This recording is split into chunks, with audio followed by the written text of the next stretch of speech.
شروع کریں بھائی؟ طارق صاحب جب کہیں گے میں شروع کروں. شروع کریں گے. بسم اللہ الرحمن الرحیم. محترم ناظرین، ہمارا موضوع ہے سورہ حجرات. سورہ حجرات میں اللہ تعالیٰ نے شیخین کی مذمت کی ہے، تعریف نہیں کی ہے.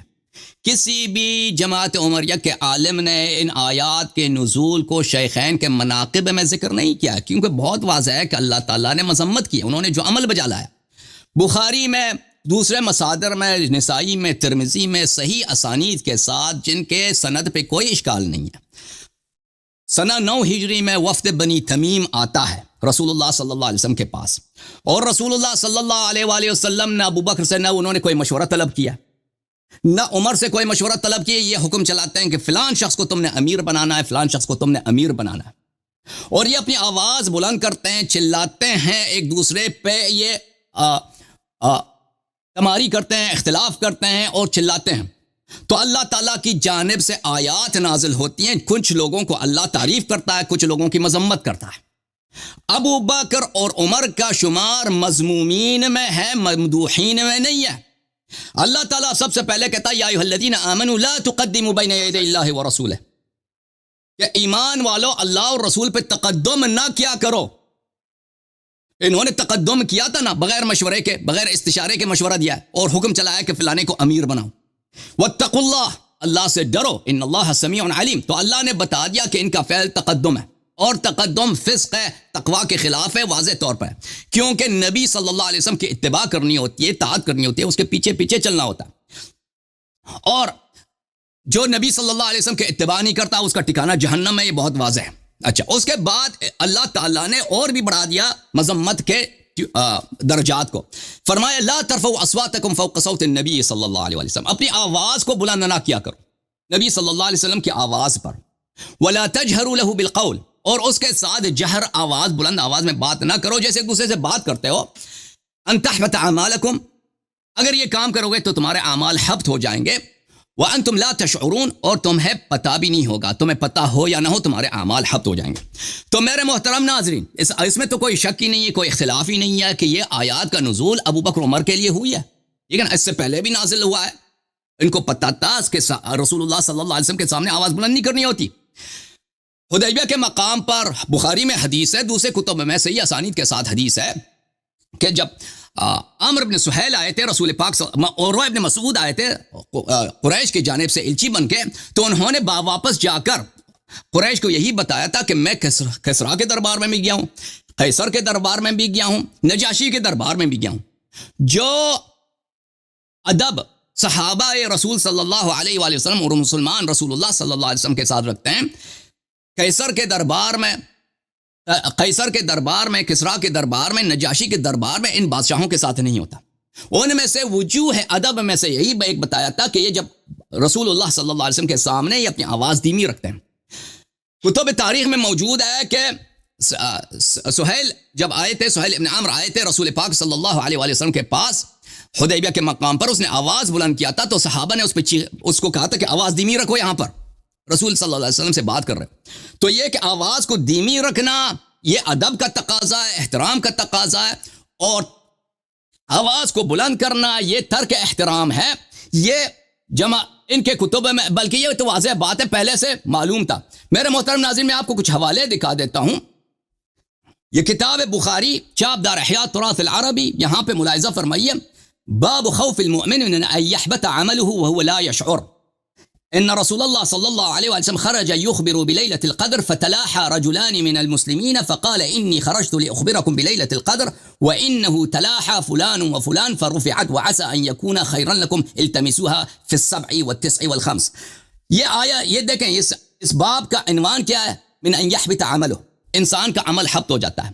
رسول اللہ صلی اللہ علیہ وآلہ وسلم ایک دفعہ آیا کہ لوگوں کو بتایا کہ شب قدر کس رات کو ہے، شب قدر کس رات کو ہے.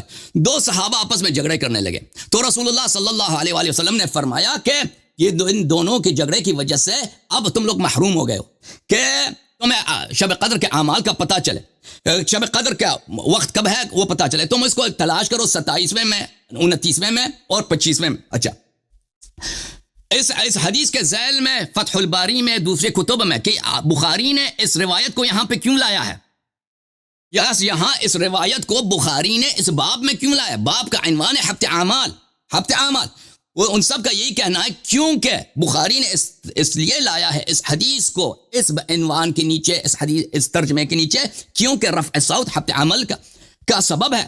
ہفتے عمل کیا ہے کہ سب اعمال باطل ہو جاتے ہیں انسان کے۔ شیخین نے آواز بلند کی ہے رسول اللہ صلی اللہ علیہ وسلم کے دربار میں، ان کو پتا تھا کہ آواز بلند نہیں کرنا ہے، ان کو پتا ہے کہ آواز بلند کرنا ترک احترام ہے، اور ترک احترام رسول صلی اللہ علیہ وآلہ وسلم کفر ہے کہ نہیں ہے؟ بے ادبی کرنا رسول صلی اللہ علیہ وسلم کے بارگاہ میں، اس میں تو مسلمانوں کا اجماع ہے کہ کفر ہے۔ آپ ان سوال کا جواب دے دیں بھائی، آپ رفع صوت کو بے احترامی نہیں سمجھتے، بے احترامی نہیں سمجھتے، تو آپ مجھے بتائیں کہ عروہ ابن مسعود نے کیوں کہا تھا کفار قریش سے کہ اتنی ادب کرتے ہیں رسول پاک صلی اللہ علیہ وآلہ وسلم کے، ان کے اصحاب کے، ان کے سامنے اپنی آواز دھیمی رکھتے ہیں۔ آپ یہ اگر آپ سمجھتے، اگر آپ اعتراف کرتے ہیں کہ رسول صلی اللہ علیہ وسلم کے بارگاہ میں آواز بلند کرنا یہ ان کی بے احترامی ہے، اگر بے احترامی کو مانتے ہیں تو کیا آپ بے احترامی رسول صلی اللہ علیہ وآلہ وسلم، ادب مع رسول صلی اللہ علیہ وسلم کو کفر نہیں سمجھتے ہیں؟ تو آپ کا یہ ایک منفرد اور آپ کا ایک شاذ عقیدہ ہوگا، مسلمانوں کا یہ عقیدہ نہیں ہے، سب مسلمانوں کا اجماع ہے کہ ترک ادب مع رسول صلی اللہ علیہ وسلم دلیل علی الکفر۔ اچھا، آپ کے کتب میں علماء اعلام نے اس مسئلے پہ بڑی بات کیا کہ رسول اللہ صلی اللہ علیہ وسلم کے سامنے آواز بلند کرنا اور چیخنا یہ ترک احترام ہے، اور ترک احترام رسول صلی اللہ علیہ وسلم کفر کا سبب ہے۔ دوسری بات ہے کہ ان کے سامنے بے احترامی کرنا ان کی اذیت کا سبب ہے۔ ان الذين يؤذون الله ورسوله لعنهم الله في الدنيا والآخرة وأعد لهم عذابا مهينا۔ آپ مجھے بتائیں کہ آپ کے مہمانوں کے سامنے کوئی آ جائے، دو آدمی آ جائے، وہاں پہ چیخنا چلانا شروع کر دے ایک دوسرے پر، آپ کو اس سے اذیت ہوتی ہے نہیں ہوتی؟ آپ کی بے احترامی ہوتی ہے یا نہیں ہوتی؟ آپ کی بے احترامی ہوتی ہے، آپ کی اذیت ہوتی ہے۔ ایک عام مسلمان کی اذیت رسول صلی اللہ علیہ وسلم کے احترام کی اذیت جیسے نہیں ہے۔ جو رسول اللہ صلی اللہ علیہ وسلم کو اذیت کرتا ہے اس کا ٹھکانہ جہنم ہے، اور اللہ نے اس کو لعنت کیا۔ پھر ہفتے اعمال آ جاتا ہے۔ ہفتے اعمال آپ لوگوں کے کتابوں میں بلکہ قرآن مجید میں، فرقان حمید میں کفر کی دلیل ہے۔ دیکھیں، وَمَنْ يَرْتَدِدْ مِنْكُمْ عَنْ دِينِهِ فَيَمُتْ وَهُوَ كَافِرٌ أُولَئِكَ حَبِطَتْ أَعْمَالُهُم۔ جن کے اعمال حبط ہو جاتے ہیں، جو کافر ہوتے ہیں ان کے اعمال حبط ہو جاتے ہیں۔ ان الذين ومن يكفر بالايمان فقد حبط عمله، جو کافر ہو جاتا ہے اس کا عمل حبط ہو جاتا ہے۔ استخفاف رسول صلی اللہ علیہ وآلہ وسلم کفر ہے، بے ادبی رسول صلی اللہ علیہ وسلم کفر ہے، اسی لیے حبط عمل ہو جاتا ہے۔ آپ مجھے بتائیں، جب قرآن بتاتا ہے کہ جو آواز بلند کرے رسول صلی اللہ علیہ وسلم کی بارگاہ میں اس کے اعمال حبط ہو جاتے ہیں، میں بہت توجہ چاہتا ہوں غلام مصطفیٰ نوری صاحب سے کہ میرے اس جملے کو اچھی طرح سے سن لیں۔ جب قرآن بتا رہا ہے کہ آواز بلند کرو گے تمہارے اعمال حبط ہو جائیں گے، یہ تو اس پہ اجماع ہے کہ ابو بکر عمر نے آواز بلند کیا، تو اس کے اعمال کیسے حبط نہ ہوئے؟ تو آپ مجھے بتائیں نا کہ ان کے اعمال حبط نہ ہونے کی دلیل آپ کے پاس کیا ہے؟ اگر آپ کہتے ہیں ان کو پتہ نہیں تھا کہ اعمال حبط ہو جائیں گے، قرآن بتایا وَأَنْتُمْ لَا تَشْعُرُونَ، آپ کو پتہ بھی نہ ہو آپ کے اعمال حبط ہو جائیں گے، ٹھیک ہے نا؟ یا ان کا اس حبط آواز بلند کرنے کا جرمانہ یہ ہے، اس کی سزا یہ ہے کہ آپ کے اعمال حبط ہو جائیں گے۔ یہ جاننا کہ اس جرم کا سزا حبط اعمال ہے، اس سے کوئی فرق نہیں پڑتا آپ کو پتہ ہے یا نہیں ہے، آپ کے اعمال حبط ہو جائیں گے۔ اگر آپ یہ کہتے ہیں کہ ان کو پتہ نہیں تھا کہ آواز بلند کرنا یہ بے احترامی رسول صلی اللہ علیہ وآلہ وسلم ہے، تو یہ آپ کی نادانی ہے، کیونکہ خود مسلم میں موجود ہے کہ یہ آیت سے پہلے بھی ایک دفعہ نازل ہوا تھا قیس ابن ثابت ابن شماس کے معاملے میں، اس سعد بن معاذ کے حیات میں، اور پھر حدیبیہ کے مقام پر وہاں پہ تو واضح ہے کہ عروہ بن مسعود کہتے ہیں کہ صحابہ احترام کرتے ہیں۔ پھر اللہ تعالیٰ نے ان الذین یغضون اصواتهم عند رسول اللہ صلی اللہ علیہ وآلہ وسلم اولئک الذین امتحن اللہ قلوبهم للتقوى لهم مغفرۃ واجر عظیم، کہ جو لوگ اپنی آواز کو دھیمی رکھتے ہیں رسول اللہ صلی اللہ علیہ وسلم کے سامنے، اللہ تعالیٰ نے ان کی مدح کیا کہ ان کے دل میں ایمان ہے، اللہ نے ان کے دلوں سے ایمان کا امتحان لیا ہے۔ لهم مغفرۃ واجر عظیم، ان کے لیے مغفرت ہے اور اجر عظیم ہے۔ علامہ صاحب آپ مجھے بتائیں کہ ابو بکر عمر کا شمول کس گروہ میں اس آیت کے نزول کے وقت؟ ان لوگوں میں ہیں جنہوں نے اپنی آواز دھیمی رکھی ہے، اللہ نے ان کی مدح کیا، یا ان لوگوں میں جنہوں نے اپنی آواز بلند کی ان کے اعمال حبط ہو گئے؟ تو واضح طور پہ کہ ابو بکر عمر کا اس گروہ میں شامل ہے جن کا اعمال حبط ہو گئے۔ یہ واضح طور پر اللہ تعالیٰ نے ابو بکر عمر کی تعریف نہیں کی ہے، اللہ تعالیٰ نے ابو بکر عمر کی مذمت کی اور حبط اعمال کا خبر دیا اور بتایا کہ یہ احترام رسول صلی اللہ علیہ وسلم نہیں کرتے۔ تو یہ آیا ان الذین یغضون اصواتهم کہ جو لوگ اپنی آواز دھیمی رکھتے ہیں اللہ تعالیٰ نے ان سے ایمان کا امتحان لیا ہے اور ان کے لیے مغفرت اور اجر عظیم ہے. تو واضح طور پہ بتا رہا ہے کہ آیت کے نزول کے وقت ایسے لوگ تھے جو اپنی آواز دھیمی رکھتے تھے. تو آپ اگر یہ بہانہ بنائیں کہ ان کو پتہ نہیں تھا جی ان آیت تو پہلے نازل نہیں ہوا تھا، تو واضح طور پر خود آیات بتا رہے ہیں کہ یہ وہاں پہ لوگوں کو پتہ تھا کہ آواز دھیمی رکھنا. اچھا مزید یہ اچھی طرح سے آپ توجہ کریں علامہ صاحب اور اس کا جواب دے دیں. ان دونوں کے آپس میں جھگڑا ہوا گیا ابو بکر عمر کا رسول صلی اللہ علیہ وسلم کے بارگاہ میں، اور ایک دوسرے پہ چلا رہے ہیں، بے ادبی کا مظاہرہ کر رہے ہیں. قرآن مجید فرماتا ہے فلا وربک لا یؤمنون حتی یحکموک فیما شجر بینہم. تیرے رب کی قسم، تیرے پروردگار کی قسم، ان کی ایمان ہی نہیں ہے اس وقت تک کہ اگر فیما شجر بینہم جب ان کے درمیان کوئی مشاجرہ پیدا ہوتا ہے تو آپ کو حکم بنا لیں. تو آپ مجھے بتائیں جب اللہ تعالیٰ فرما رہا ہے جب مشاجرہ پیدا ہو آپ نے رسول صلی اللہ علیہ وسلم کو قاضی بنانا ہے، آپس میں مشاجرہ کو چھوڑ دینا. اگر رسول صلی اللہ علیہ وسلم کو قاضی نہیں بنایا، حکم نہیں بنایا، تو اللہ کہہ رہا قسم کھا کے کہتا ہے کہ آپ کا ایمان ہی نہیں ہے.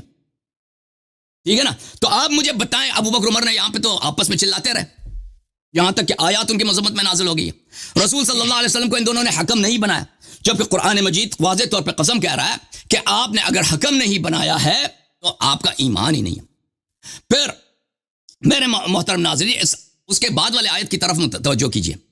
ان الذین ینادونک من وراء الحجرات اکثرهم لا یعقلون. یہ بھی اسی واقعے میں نازل ہوئی ہے اور اللہ تعالیٰ جھوٹ نہیں کہتا. اگر انہوں نے آواز بلند کی ہے تو پکارا ہے تو اللہ نے نازل کیا، اور اللہ تعالیٰ نے ابو بکر عمر کا شمار کن لوگوں میں نے کیا؟ ان لا یعقلون میں کیا ہے؟ لا یعقلون ان شر الدواب عند اللہ الصم البکم الذین لا یعقلون. آپ مجھے ایک جگہ قرآن میں دکھائیے کہ لا یعقلون کی جو صفت ہے وہ کسی مومن کے لیے استعمال ہوئی ہو، کسی ممدوح کے لیے جو قابل ستائش قابل مدح ہے اس کے لیے استعمال ہوئی. ہر جگہ لا یعقلون کے جو صفت ہے ان لوگوں کے لیے جو بدترین کافر ہوتے ہیں یا بدترین منافق ہوتے ہیں ان کے لیے استعمال ہوئی ہے. یہ اللہ کے آیات ہیں، ان کے پہ ایمان اور تصدیق کرنا واجب ہے، اور اس میں کوئی نزاع ہی نہیں ہے کہ یہ ابو بکر عمر کے متعلق نازل ہوئے. اچھا میرے محترم ناظرین، تو یہاں پر میں اپنی گفتگو کا دوبارہ سمیٹ لیتا ہوں. انہوں نے تقدم کیا ہے رسول صلی اللہ علیہ وسلم پر. تقدم فسق ہے، تولی واجب ہے، اتباع واجب ہے، تولی حرام ہے. تقدم نہ صرف فسق ہے بلکہ کفر ہے. آواز بلند کیا، عدم احترام رسول صلی اللہ علیہ وسلم کفر ہے. اذیت رسول صلی اللہ علیہ وسلم کفر ہے. حبط اعمال ان پہ لاگو ہوتا ہے، حبط اعمال کفار کے لیے ہوتا ہے. متعدد طرق سے ان کا کفر ثابت ہو گیا. ان کے بعد اللہ تعالیٰ نے مدح کیا ہے، ان جو لوگ آواز دھیمی رکھتے ہیں اللہ نے ان کے دلوں میں ایمان کا امتحان لیا، ان کے لیے مغفرت و اجر عظیم ہے. اللہ نے بتا دیا کہ ان کے لیے نہ اجر عظیم ہے نہ مغفرت، نہ ان کے دلوں میں ایمان ہے. بلکہ بتائے یہ وہ ہیں جو احترام رسول صلی اللہ علیہ وسلم نہیں کرتے، کیسے مسلمان ہو سکتے ہیں، کیسے مومن ہو سکتے ہیں؟ ان کے تو اعمال ہی ہبط ہو گئے. پھر اللہ تعالیٰ نے بتا دیا کہ ان کا شمار کن لوگوں میں، ان الذین ینادونک من وراء الحجرات اکثرهم لا یعقلون. ان لوگوں کے لیے کہ ان شر الدواب عند اللہ الصم البکم الذین لا یعقلون، ان میں ان کا شمار ہے کہ اللہ سے بدترین مذمت ہے ہی نہیں قرآن میں جو ابو بکر عمر کے لیے نازل ہوئی ہے. ٹھیک ہے نا؟ پھر میرے محترم ناظرین، انہوں نے رسول اللہ صلی اللہ علیہ وسلم کو حکم نہیں بنایا. آپس میں جھگڑا کرنے کے بجائے رسالت پناہ صلی اللہ علیہ وسلم کی حکمت سے، علم نبوت سے، ہدایت ربانی سے استفادہ کرتے. فلا وربک لا یؤمنون حتی یحکموک فیما شجر بینہم. رسول صلی اللہ علیہ وسلم کو حکم نہیں بنایا. اللہ نے قسم کھا کے کہہ دیا کہ مشاجرہ میں جو رسول کو حکم نہیں بناتا وہ مومن مسلمان ہے ہی نہیں. اللہم صلی اللہ علیہ وسلم. وقت ختم. جی علامہ نوری صاحب آپ کا وقت شروع کرتا ہوں. نحمدہ ونصلی علی رسولہ الکریم وعلی آلہ واصحابہ اجمعین. اما بعد، اعوذ باللہ من الشیطان الرجیم، بسم اللہ الرحمن الرحیم. محترم معزز سامعین و ناظرین، آپ نے اسد اللہ یاری کی تقریر سنی. میں واضح کروں گا کہ اسد اللہ یاری نے بہت سی خیانتیں کی، ترجمہ غلط کیا، تشریح غلط کی. اسد اللہ یاری کی یہی عیاری ہے، یہ ترجمہ غلط کرتا ہے اور تشریحات غلط کرتا ہے. ایک بات اس نے یہ کہی کہ اس میں اختلاف نہیں ہے کہ یہ آیات شیخین کریمین رضی اللہ تعالی عنہما کے بارے میں نازل ہوئی ہیں. کہتا ہے اس میں اختلاف نہیں ہے. اتنا بڑا جھوٹ اس نے بولا ہے. یہ میرے سامنے یہ تفسیر قمی پڑی ہے، اس کا صفحہ نمبر 656 ہے. یہ کہتا ہے کہ اس میں اختلاف نہیں ہے. یہ دیکھو، یہ سب سے پہلے یہ سب سے پہلے یہ تفسیر قمی صفحہ نمبر 656 یہ کہتا ہے نازلت فی وفد بنی تمیم، کہ یہ وفد بنی تمیم کے بارے میں نازل ہوئی.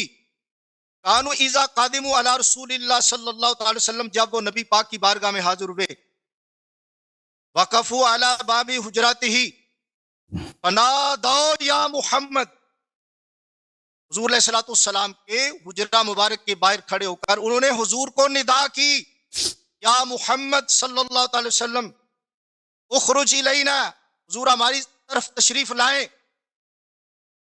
وَكَانُوا اذا خرج رسول اللہ صلی اللہ علیہ وسلم تقدموه فی المشی، جب رسول اللہ صلی اللہ تعالی علیہ وسلم ان کی پاس تشریف لائے، تقدموا فی المشی، وہ حضور سے آگے چلتے تھے، تقدم کرتے تھے. وَكَانُوا اذا تکلموا رفعوا اصواتهم فوق صوتہ، یہ قبیلہ بنی تمیم والے نبی پاک صلی اللہ تعالی علیہ وسلم جب کلام فرماتے تھے، حضور علیہ الصلوۃ والسلام کی آواز مبارک پر یہ اپنی آواز کو بلند کرتے تھے. یہ قبیلہ بنی تمیم والے اپنی آواز کو بلند کرتے تھے، حضور سے آگے چلتے تھے، تقدم کرتے تھے. وَيَقُولُونَ يَا مُحَمَّدْ يَا مُحَمَّدْ مَا تَقُولُ فِي قَضَا فِي قَضَا، اے محمد صلی اللہ علیہ وسلم آپ اس بارے میں کیا کہتے ہیں، اس بارے میں کیا کہتے ہیں. کما یکلمون بعضهم بعضا، اس طرح بعض کے ساتھ کلام کرتے ہیں، یہ حضور علیہ السلام کے ساتھ اس طرح کلام کرتے تھے کہ آپ کی تفسیر قمی والا یہ کہتا ہے، مستند معتبر آپ کی کتاب ہے، میں امید کرتا ہوں کہ آپ اس کتاب کا انکار نہیں کریں گے.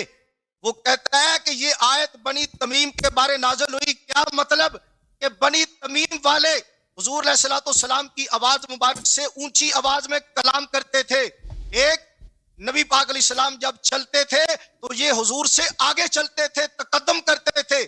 آپ کا قمی والا کہتا ہے فَأَنزَلَ اللَّهُ، اللہ تعالیٰ نے یہ آیت نازل کی، یا ایھا الذین آمنوا لا تقدموا بین یدی اللہ ورسولہ، یا ایھا الذین آمنوا لا ترفعوا اصواتکم فوق صوت النبی ولا تجہروا له بالقول کجہر بعضکم لبعض ان تحبط اعمالکم وانتم لا تشعرون، الی قولہ ان الذین ینادونک من وراء الحجرات وهم بنو تمیم، وهم بنو تمیم.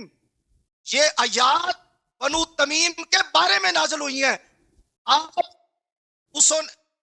آپ کا قمی والا کہتا ہے انہوں نے نبی پاک علیہ السلام پر تقدم بھی کیا، نبی پاک علیہ السلام پر آواز بھی بلند کی، اور نبی پاک علیہ السلام کے حجرہ مبارک کے باہر کھڑے ہو کر انہوں نے زور زور سے حضور کو ندائیں بھی کی. تو یہ آیات اللہ نے بنی تمیم کے بارے میں نازل کی ہے، شیخین کے بارے میں نازل نہیں کی. آپ کا جو پوائنٹ ہے میں وہ انشاءاللہ تعالی اس پر ایڈریس کروں گا، فکر نہ کریں آپ. تو آپ کا تفسیر قمی والا کہتا ہے، آپ کا یہ کہنا کہ اس میں اختلاف نہیں، میں نے آپ کا جھوٹ واضح کر دیا. یہ تفسیر صافی دینا. اچھا، یہ جناب آپ کی تفسیر صافی ہے، یہ میرے پاس ہے تفسیر صافی الجزء الثالث من المجلد الثانی، اس کا صفحہ ہے 588. آپ کا یہ تفسیر صافی والا کاشانی کہتا ہے نازلت فی بنی تمیم. یہ نہیں کہا کہ نازلت فی ابی بکر، نازلت فی ابی بکر و عمر، یہ نہیں کہا. یہ کہتا ہے نازلت فی بنی تمیم کانوا اذا قادموا علی رسول اللہ صلی اللہ علیہ وسلم، جب حضور کی بارگاہ میں آئے تھے، حجرے کے باہر کھڑے ہو کر وہ گفتگو کر رہے تھے، زور زور سے کہتے تھے اے محمد صلی اللہ علیہ وسلم باہر تشریف لائیے. جب حضور باہر تشریف لائے، تقدموہ فی المشی، انہوں نے حضور پر تقدم کیا، چلنے میں، بولنے میں.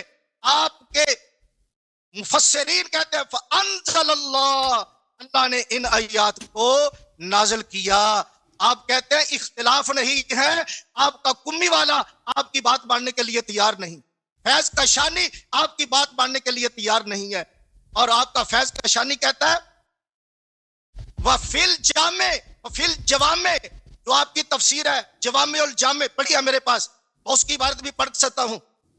وہ کہتا ہے ان ابن عباس عبداللہ بن عباس رضی اللہ تعالی عنہ جو کہ نبی پاک صلی اللہ تعالی علیہ وآلہ وسلم کے چچا زاد ہیں، حضور علیہ السلام نے جنہیں سینہ اقدس سے لگا کر فیض عطا فرمایا، وہ ابن عباس رضی اللہ تعالیٰ عنہ فرماتے ہیں، ارک صاحب اس پوائنٹ کو ذرا نوٹ کرے، ابن عباس صحابی فرماتے ہیں نازلت فی ثابت ابن قیس، یہ آیت ثابت بن قیس کے بارے میں نازل ہوئی، یہ ثابت بن قیس کے بارے میں نازل ہوئی، کانا فی اذنہ ہی فقرن کانا جہوری صوت، ان کی آواز ذرا بھاری تھی، ان کے کان میں کچھ پرابلم تھی، وہ جب بولتے اذا کلم رفع صوتہ اور ربما تعزا رسول اللہ صلی اللہ علیہ وسلم، ان کے بولنے سے حضور علیہ السلام کو بعض مرتبہ ایذا ہوتی تھی۔ آپ کہتے ہیں یہ آیات شیخین کریمین کے بارے نازل ہوئی، آپ کا فیض کشانی، آپ کا مفسر کہتا ہے، ابن عباس رضی اللہ عنہ سے تفسیر بیان کرتا ہے کہ یہ آیت بنی تمیم کے بارے میں نازل ہوئی، یہ آیت ثابت بن قیس کے بارے میں نازل ہوئی، شیخین کریمین کا انہوں نے نام تک نہیں لیا۔ آپ کہتے ہیں اس میں اختلاف نہیں ہے، یہ آپ نے بالکل غلط بات کی ہے، ان غلط باتوں کی وجہ سے آپ لوگوں کے سامنے یہ سارا پلندہ جو ہے نا وہ پھیلاتے ہیں۔ اور حضرت ابن عباس رضی اللہ تعالیٰ عنہ صحابی رسول وہ فرماتے ہیں کہ یہ آیت ثابت بن قیس کے بارے میں نازل ہوئی، آپ کا یہ کہنا کہ اس میں اختلاف نہیں، میں نے یہ آپ کی بات غلط ثابت کر دی۔ ایک نمبر دو، یہ بات ذرا غور سے سننا، اللہ یاری صاحب یہ بات ذرا توجہ سے اور غور سے سننا، کیونکہ آپ کی ساری عمارت رم سے گرنے والی ہے۔ یہ سنیں غور سے، آپ کا فیض کشانی کیا کہتا ہے؟ آپ کا فیض کشانی کہتا ہے وفی تفسیر الامام علیہ السلام فی سورۃ البقرہ عند قولہ تعالی لا تقولوا رائنا وقولوا انصرنا، کہتا ہے کہ امام علیہ السلام کی تفسیر میں ہے ان القاسم علیہ السلام، امام سیدنا امام الائمہ سیدنا امام موسیٰ کاظم رضی اللہ تعالیٰ عنہ سے روایت کرتے ہیں رسول اللہ صلی اللہ علیہ وسلم لما قدم المدینہ تھا، جب حضور علیہ السلام مدینہ تشریف لائے، اسورہ حولہ المہاجرون والانصار، اور مہاجرون اور انصار کی کثرت جب ہوئی، حضور کے بارے میں مسائل زیادہ ہوئے، کانوا یخاطبونہ بالخطاب العظیم الذی لا یلیق بہ، حضور علیہ السلام کی بارگاہ میں وہ ایسی بات کرتے جو لائق نہ تھی، ذالک ان اللہ تعالی کان قال یا ایھا الذین آمنوا لا ترفعوا اصواتکم فوق صوت النبی، کہتا ہے اللہ نے آیت نازل کی اس وقت، وکان رسول اللہ صلی اللہ تعالی علیہ وسلم رحیما وعلیہم عطوفا، حضور بڑے رحیم اور بڑے کریم تھے ان کے لیے۔ اب یہ بات بڑی قابل توجہ، آپ نے اس کا جواب دینا ہے۔ کہتا ہے کہ حضور بڑے رحیم اور کریم ہیں، وفی ازالت الاسام عنہم مجتہدا حتی انہ کان ینظر الی من یخاطبہ فتعمل علی ان یکون صوتہ مرتفعا علی صوتہ یزیل عنہ ما توعد اللہ من احباط اعمالہ۔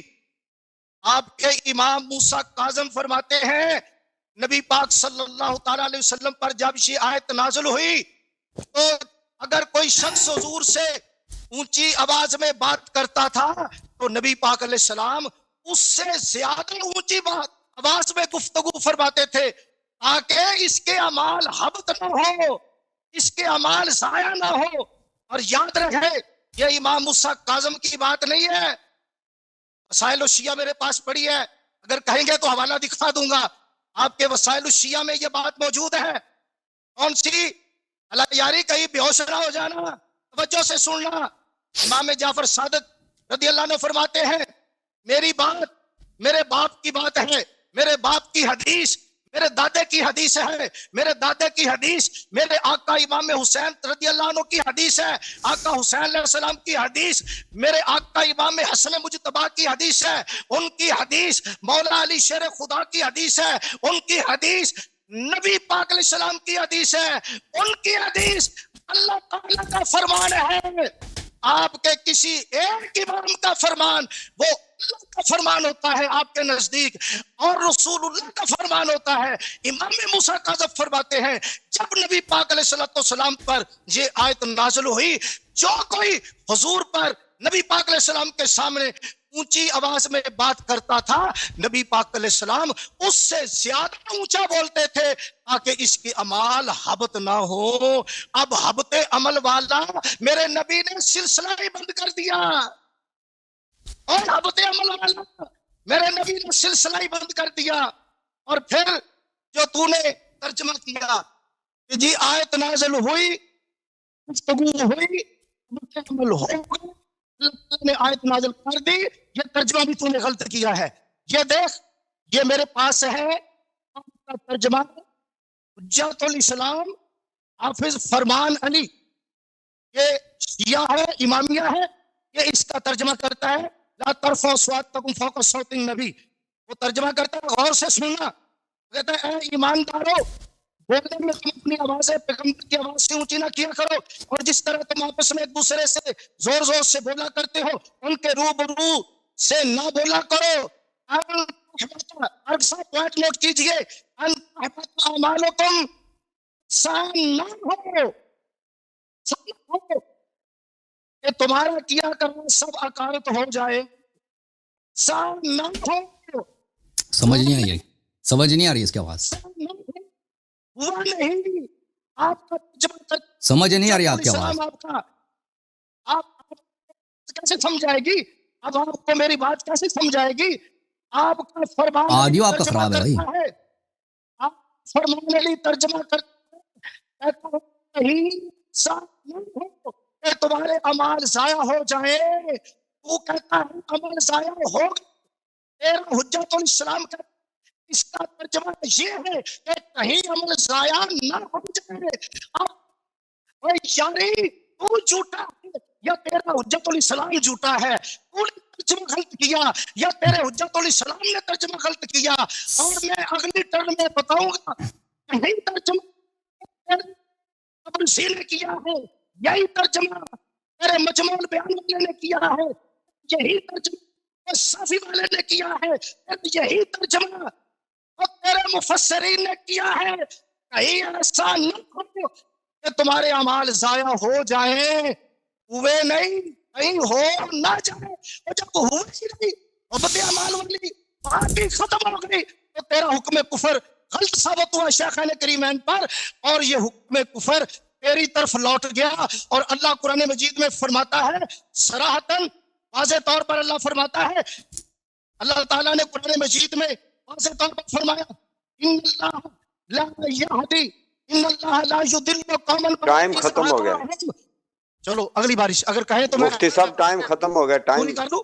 ٹائم اگلی باری کر لیجیے گا. قبلہ نوری صاحب آپ کے نا مائک میں کچھ پرابلم ہے, تھوڑا سا میرا خیال ہے چیک کریں, تھوڑی سی آواز کٹ رہی تھی اینڈ پہ نا, یا مائک ہل گیا.